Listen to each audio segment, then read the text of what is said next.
Assalamu alaikum wa rahmatullah. Bismillah walhamdulillah wa salatu wa salamu ala rasulillah wa ala alihi wa sahbihi wa man wala. If you were to see a newborn baby today, someone has him in a stroller, you see the baby, bald head, no piercing, gender-neutral clothing, as is the case and the trend in recent times, you might not know if it's a little boy or a little girl. If you were to see that same newborn baby wearing pink, the overwhelming majority of us would assume that that baby is what? A girl. Most people would assume that newborn is a girl. Blue, it's a boy. And although this is the cultural perspective in the United States of America on clothing for infants and children in general, 100 years ago, Americans, including American Muslims, would not have seen it the same way.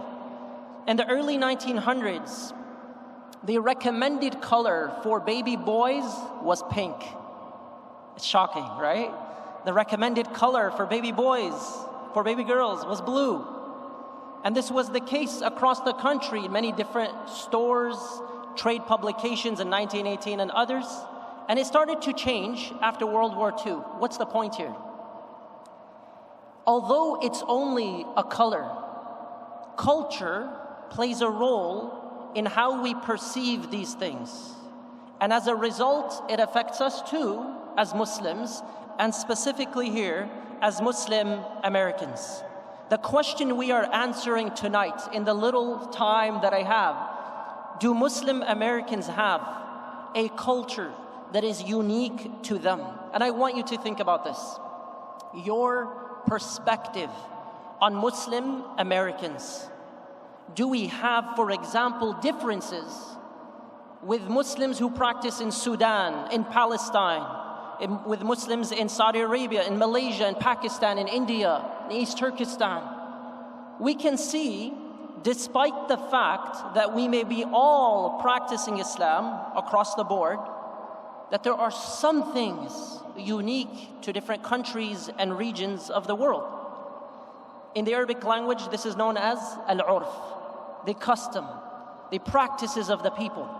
Now, it's very important and life-changing, although it's a technical subject, it's life-changing, but because it affects Muslims and it affects your life every single day in terms of how you practice and also what people see.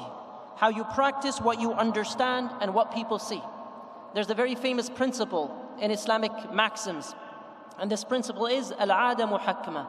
The custom, the practices of a people should be considered in Islamic law. So if you don't know this, when you look to Muslim scholars in the United States of America, and you're asking about issues that Muslim Americans may be facing, it helps to know that that council of scholars understands the culture of the land because they are in it too, because they're living it every day.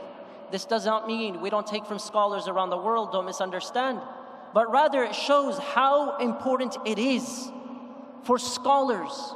As Ibn al-Qayyim rahimahullah says, one of the famous scholars, it is wajib, it is an obligation for scholars to know the custom of the people when they pass laws, when they pass fatwa, when they pass verdicts. Why? Because there may be differences that affect that person in a way that it would not affect someone in a different country or in a different land. I'll give you an example, a light-hearted one.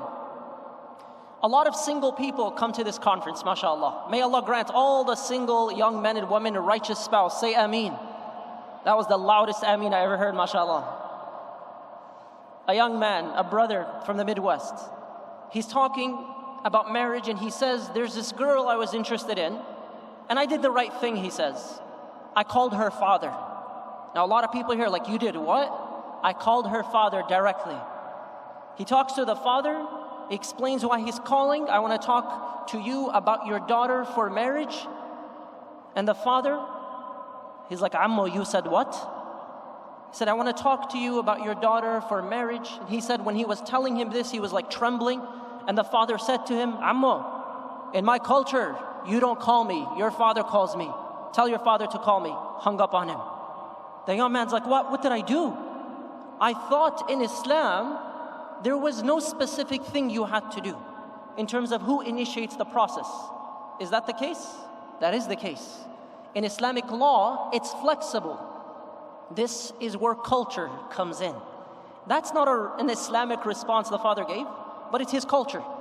And he's telling the young man, this is how we do things in my family. And the reason this story is so important is because oftentimes we mix the two together. And it's one of the reasons we have a lot of injustice in our homes, in our families, in our communities, and in terms of da'wah in general. We confuse culture for religion all the time. And the reality is, there are many Muslims who for decades lived in a land affected by its culture. They moved to another land. For example, there are many men and women here who did not grow up in the United States. And you know the following example is very relevant.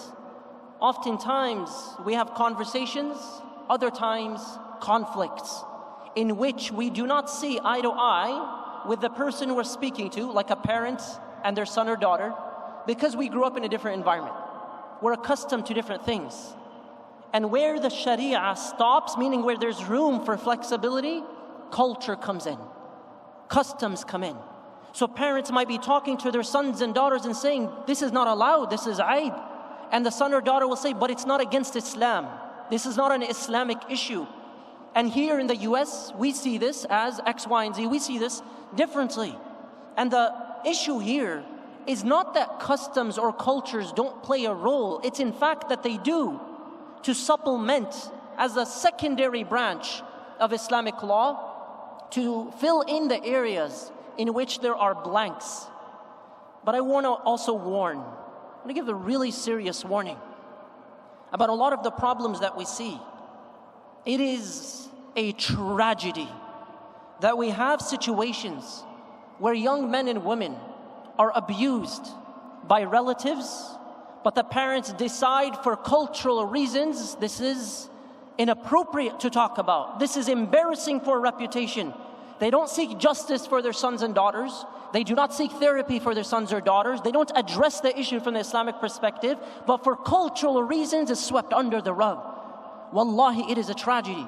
It is a tragedy that oftentimes, due to culture, people are thinking about the honor or sharaf of their daughter, their wife, a female member of the family.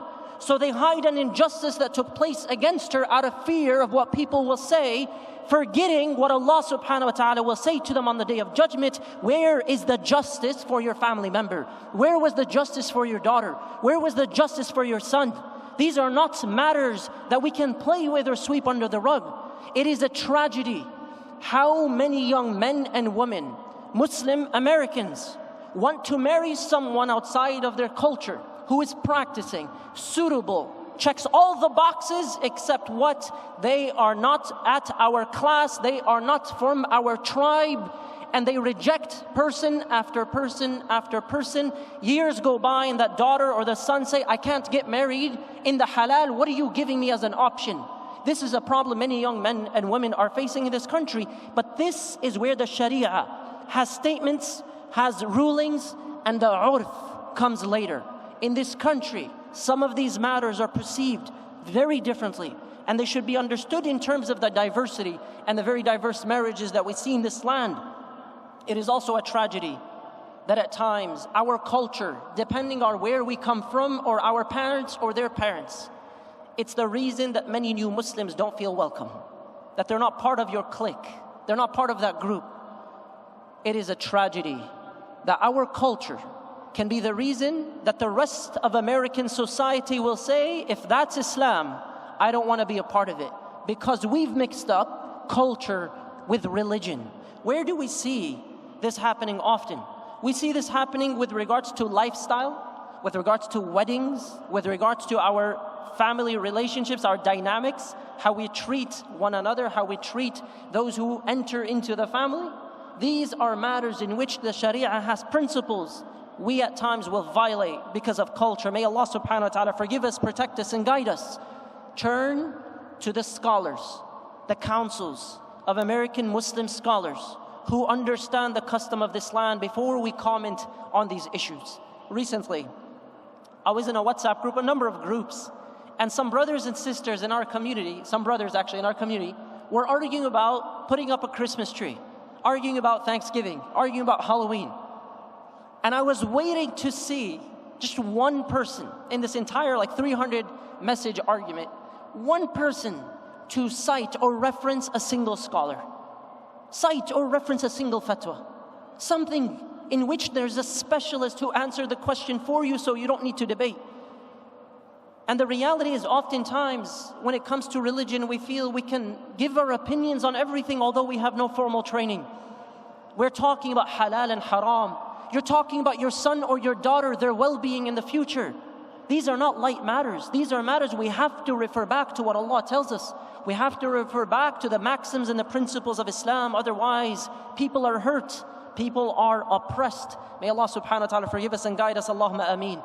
Brothers and sisters, if you want to look at it from a technical perspective, and you wonder, where do the scholars look in order to bring in the culture of American society into Muslim practice? The first and most important condition is this: the practice, that custom, cannot contradict the Sharia. Automatically, this removes all types of arguments about celebrating Christmas, celebrating Halloween, anything that contradicts Islamic maxims. It doesn't matter if some people today see it as cultural, because it has religious connotations and religious origins to it. And we have to be honest with ourselves. What are we looking for at the end of the day?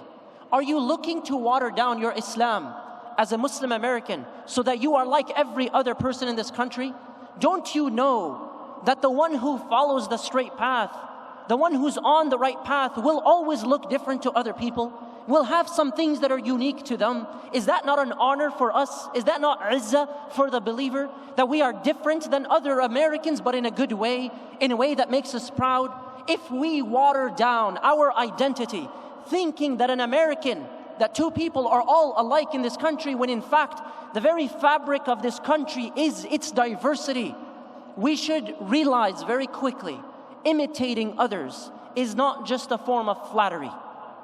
It has a backlash, it has an after effect in how people look to Muslims and look at Muslims. You want to change your religion to be like us? We should want to be like you because you have something special.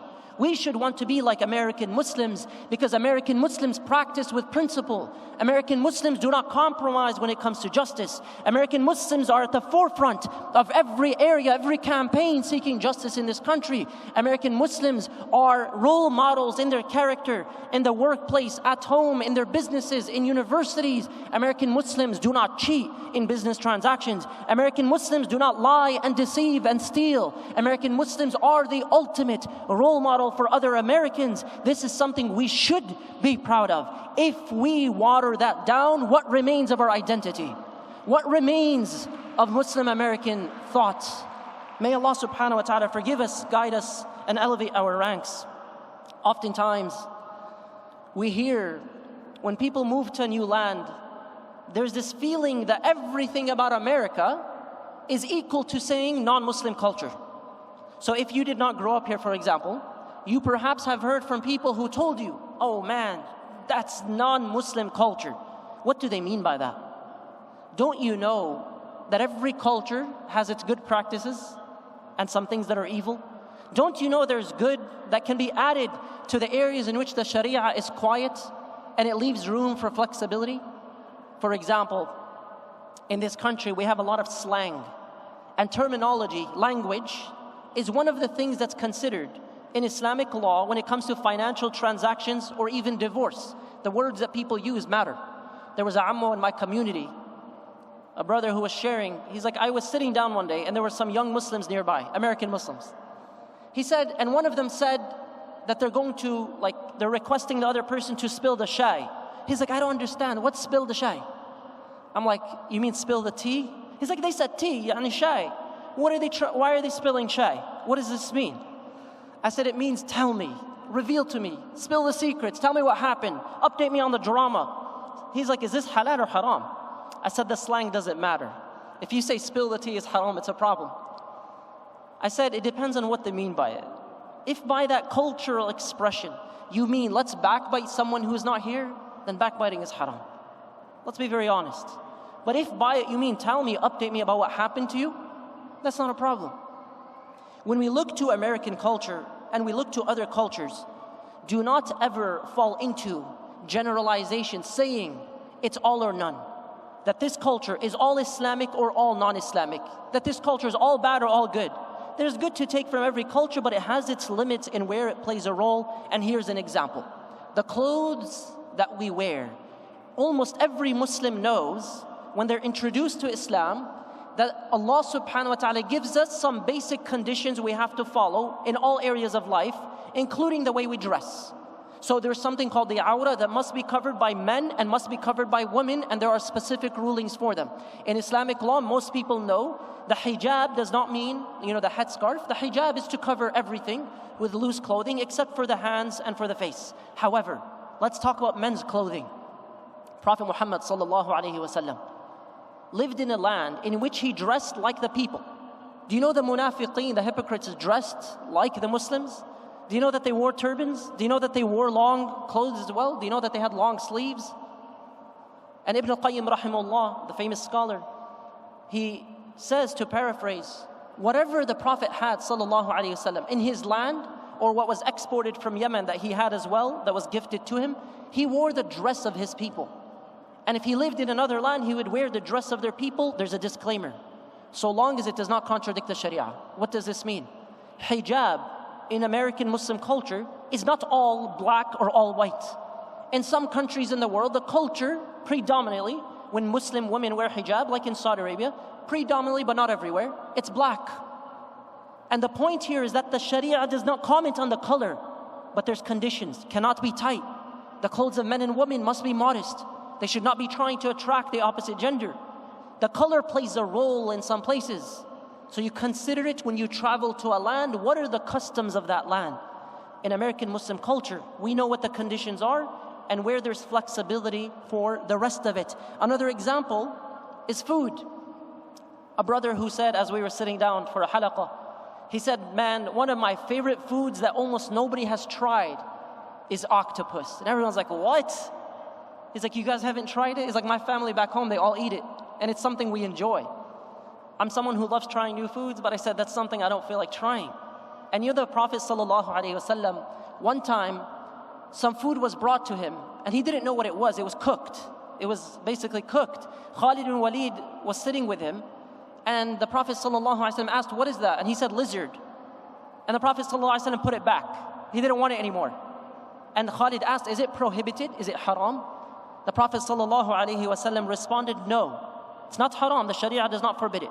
However, it is not found in the land of my people, and I don't have a preference for it.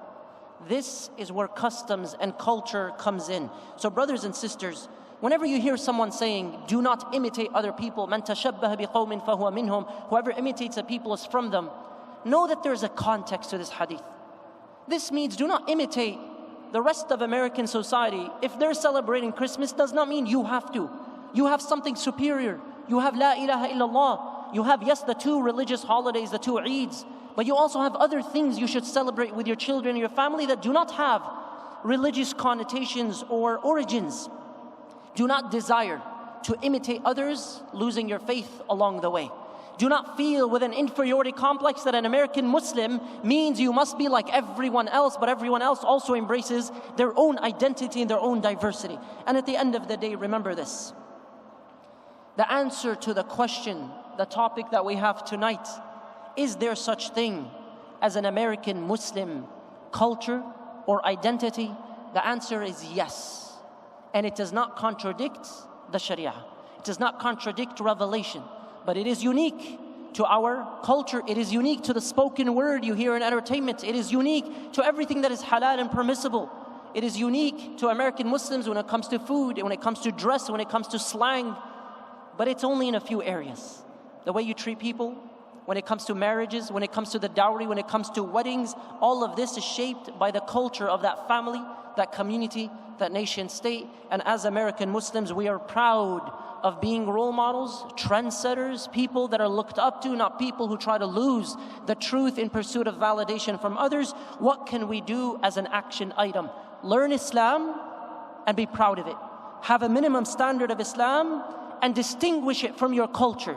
Distinguish Islam from Arab culture, from Desi culture, from African culture, from Asian culture, from any other culture and American culture, so that you know when you're on your journey towards Allah subhanahu wa ta'ala, Ya Allah, I did my part in learning Islam from the scholars and teachers and organizations and conferences. And where there was flexibility, I allowed myself, based on those opinions, to be flexible. And number two, know that culture is important. It's extremely important to shape out and continue to carve our wonderful American Muslim identity, and to embrace the multicultural nature of our community. We are the most diverse religious group in this country. Let us exemplify that with working with one another, supporting one another, and being role models for all people until our last breath. May Allah subhanahu wa ta'ala accept from us. Wa sallallahu ala nabiyyina Muhammad wa ala alihi wa sahbihi ajma'in.